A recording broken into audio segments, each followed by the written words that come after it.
Et Shalom. Je commence en donnant tout honneur, toute gloire à Yahweh, Bahashem Yahawashi, Bahashem Rakudash. Double honneur et respect aux apôtres de Great Millstone. Et Shalom aux élus. Sur le sujet, on va se centrer sur le fait que le royaume de Issa Edom est limité. Okay? En fait, tous les royaumes qui ont été installés ou mis en place par le Tout-Puissant Yahweh Bahashem Yahawashi ont une limite. Okay? Que ce soit le royaume des Égyptiens, le royaume des Babyloniens, les Assyriens, les Grecs, les Romains, ok? Tous ces royaumes ont une limite, ok? Le seul royaume qui durera pour l'éternité est le royaume de Yahweh Bahashem Yahawashi, le royaume éternel, ok? On va commencer au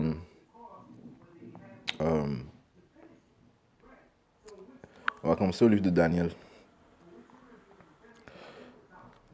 Ok, juste pour réaffirmer que c'est Yahweh Bahashem Yahawashi qui installe les royaumes. Daniel 2 et verset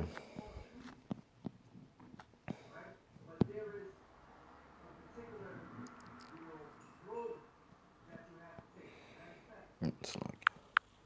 Daniel chapitre 2, verset 20.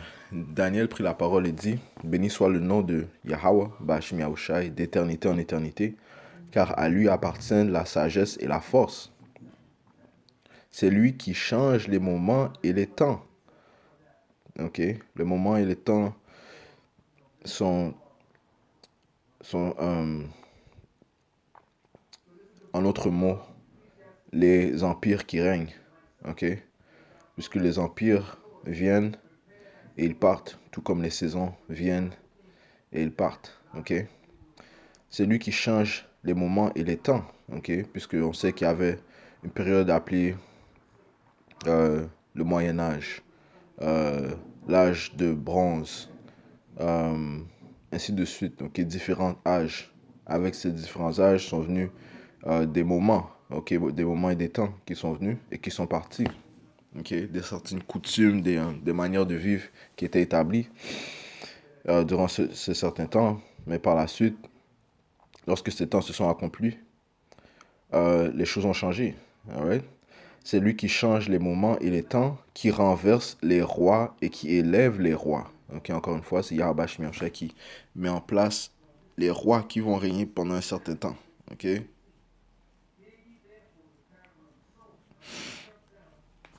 Ça dit ici,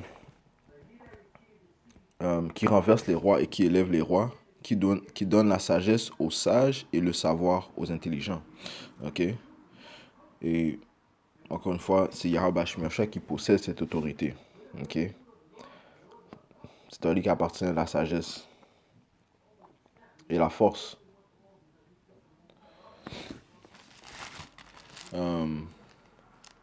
Allons au livre de...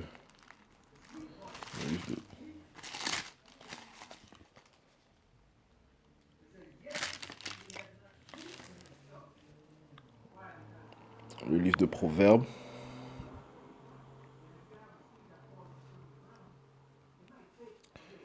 Chapitre 8.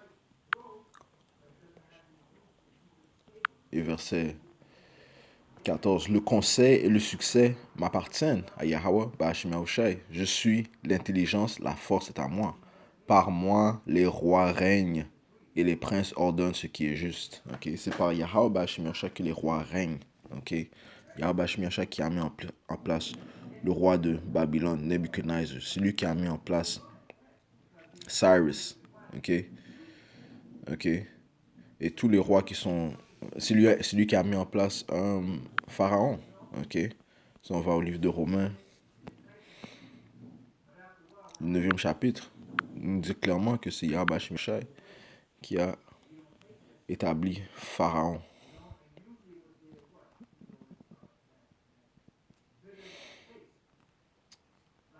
On va commencer verset 16. Ainsi donc l'élection ne dépend ni de la volonté ni des efforts, mais de Dieu qui fait miséricorde. Car l'Écriture dit à Pharaon, je t'ai suscité pour montrer en toi ma puissance et pour que mon nom soit célébré sur toute la terre.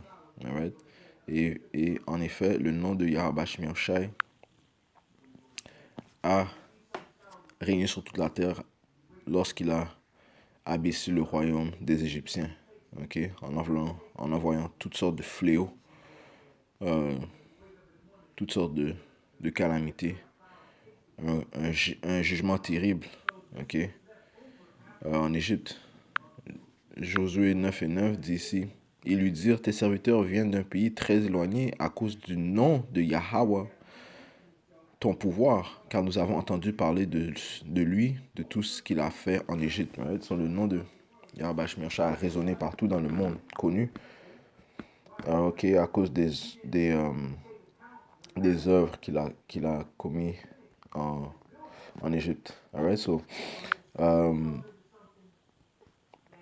donc on sait que c'est Yahweh Shmircha qui installe les royaumes, qui installe les rois. Ok, il, il, il installe les moments et les temps et il les change. Ok, et donc c'est ce qui signifie, ayant établi ça, que Yahweh Shmircha a établi Issar Edom et il va le retirer de euh, son siège de pouvoir. Okay? Psaume 104 et verset 9, ça dit ici, tu poses une limite que les eaux ne franchiront pas. Les eaux sont une similitude sur les peuples, okay? Les royaumes. Tu poses une limite que les eaux ne franchiront plus. Elles ne reviendront plus couvrir la terre. Okay? Donc, Issar Edom, okay, ne reviendra plus couvrir la terre. Ok? Alright? Ok? Son empire a une limite. On va au livre de Psaume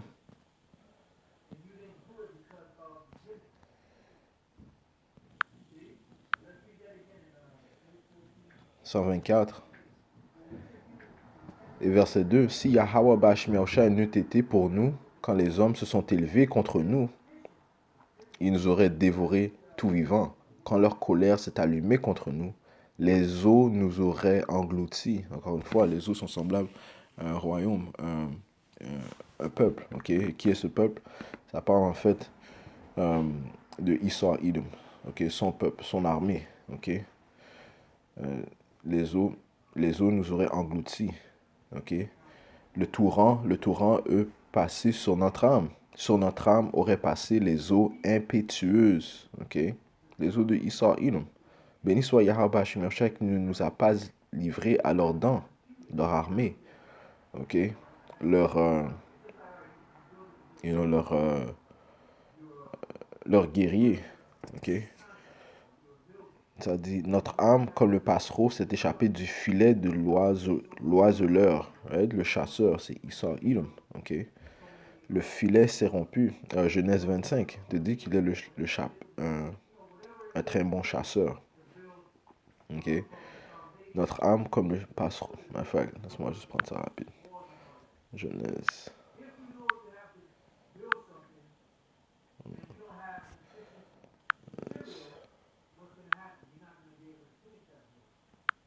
Genèse 25 et verset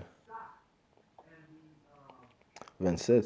Ses enfants grandirent. Issar devait un habile chasseur, un homme des champs. Okay?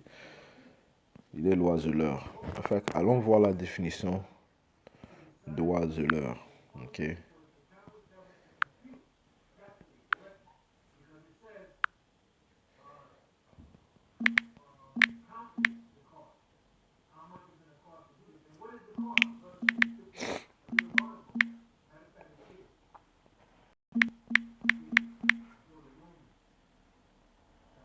L'oiseleur, personne qui prend des petits oiseaux, right? Un chasseur.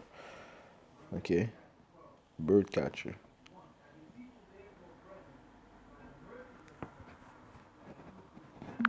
Ok? ok? En autre mot, un chasseur, ok? Donc, c'est une similitude, lorsqu'on dit oiseleur, c'est une similitude qui parle de Esau Edom, ok? Une parabole. Psaume 100, nous étions au chapitre 124, verset 7. Notre âme, comme le passereau, s'est échappée du filet de l'oiseleur, du chasseur, l'habile chasseur Esau Edom. Le filet s'est rompu et nous avons été délivrés. Notre secours est dans le nom de Yahweh Bashmi Yahushai qui a fait les cieux et la terre. Alright?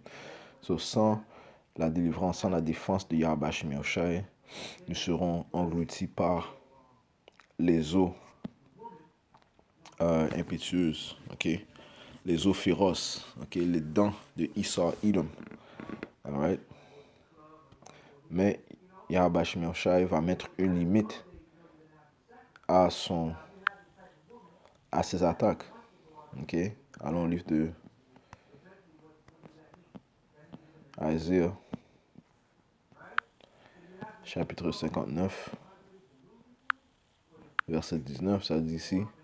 Ils craindront le nom de Yahweh Bashmi Yahushai depuis l'Occident et sa gloire depuis le soleil levant, car il viendra comme un fleuve resserré. Qui ça? Les eaux impétueuses. Il viendra comme un fleuve resserré. Ok? Férocement. Ok? Car il viendra comme un fleuve resserré que précipite le souffle de Yahweh Bashmi Yahushai.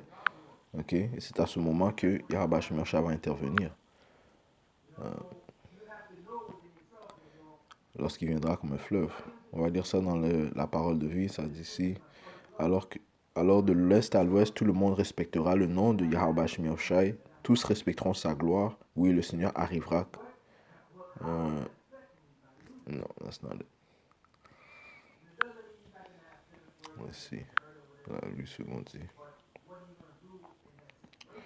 Parce que des fois, les traductions sont pas bonnes. Ok.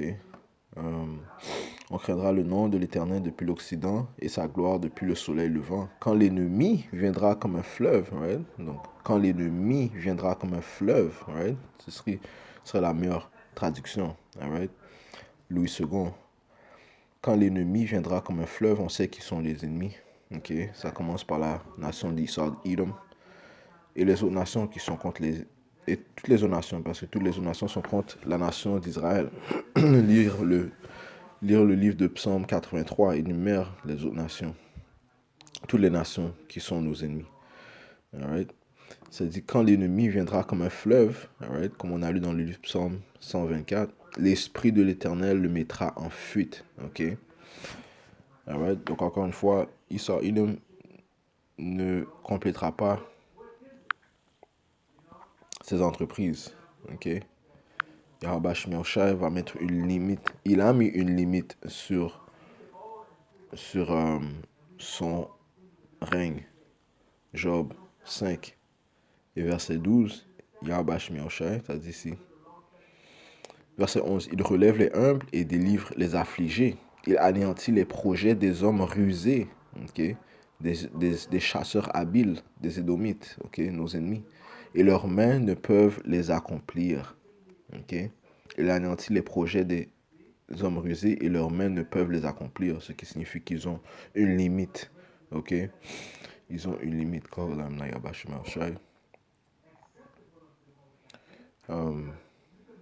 Maintenant, restons au livre de Job, chapitre 14 et verset 5. Si ces jours sont fixés, si tu as compté ces mois, si tu en as marqué le terme qui ne saurait franchir. Ok? Ok? Alright, je commence au verset 4, ok?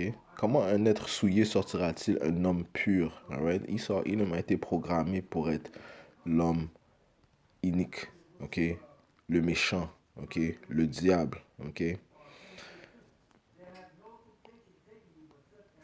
Alright? Allons au livre de Proverbes, rapidement. Proverbe 4 et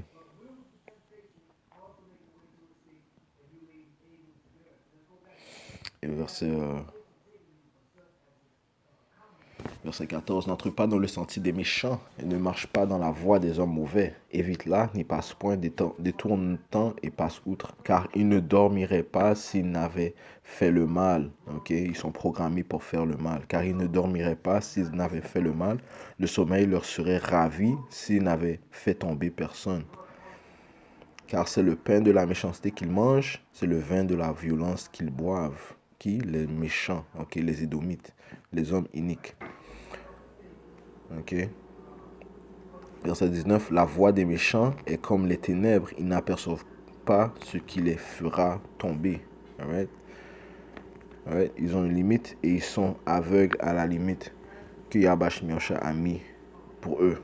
Okay? Pourquoi? Puisqu'ils sont orgueilleux. Okay? Ils refusent d'accepter le fait que leur empire va tomber. Eh bien, Yabash Miosha a réservé une surprise soudaine pour ces diables, les Édomites, les soi-disant hommes blancs.